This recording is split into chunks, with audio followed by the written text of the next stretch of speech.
the empirical evidence is the truth that theory must mimic, not the other way around. And that's very important to know.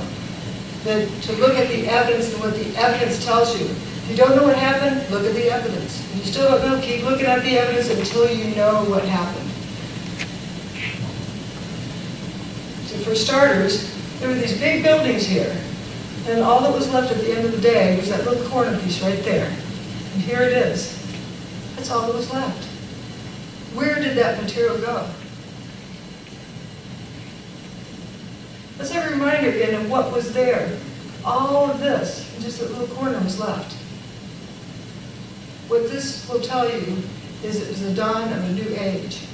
Somebody has the ability to direct energy, construct it, in such a way to disrupt the molecular bonds of matter. That's what we will see. By directed, what I mean, it gives instructions to. It directs where it goes and what it does. You tell the energy to do something differently than it normally does. Instead of molecules and atoms being attracted to each other, they repel each other. And that's what we'll see throughout the whole thing. I am not talking about a weapon. I'm talking about the destructive mechanism. The technology exists. We know it exists because it happened.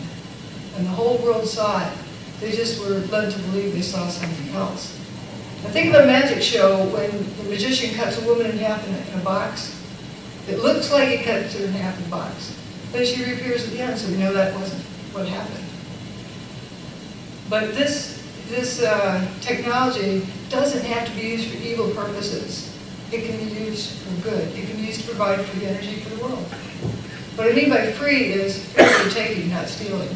It's a new energy form. Not really new, but new to the public. So that was a huge building, and that's all that was left. You get a couple of outer walls of that building there, but that was about all that was left. And we'll learn they didn't burn up, nor did they slam to the ground, but most of the building turned into dust in midair without hitting anything but air. That's incredible. And you can see it kind of squirting up and out. You know, those weren't dirty window sills. So why did so few people see it?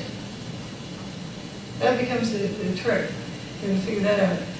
What I came to realize, it's poor problem-solving skills that people aren't really taught in school. Groupthink, you know, one flies off, everybody flies off. And also, they're terrified of the implications. Any one of those things keep people from seeing what happened. And I'm going to focus on the problem solving. And some people think that this is, you know, kind of boring stuff. They want to jump to the answer. If you don't understand how to get there, you're just arguing opinions. Opinions and speculations, ideas, of theory. You go round and round circles and you never ever solve it. But I tell you, the answer is 27. I know the answer is 27. Am I right? Brenham? What's the question? You have to define the problem first before you solve it. Or you're solving the wrong problem. And that actually is a trick used in cover-ups. Get people to assume the wrong problem, and they can never ever solve the right problem. Another trick for cover-ups. Or magic shows.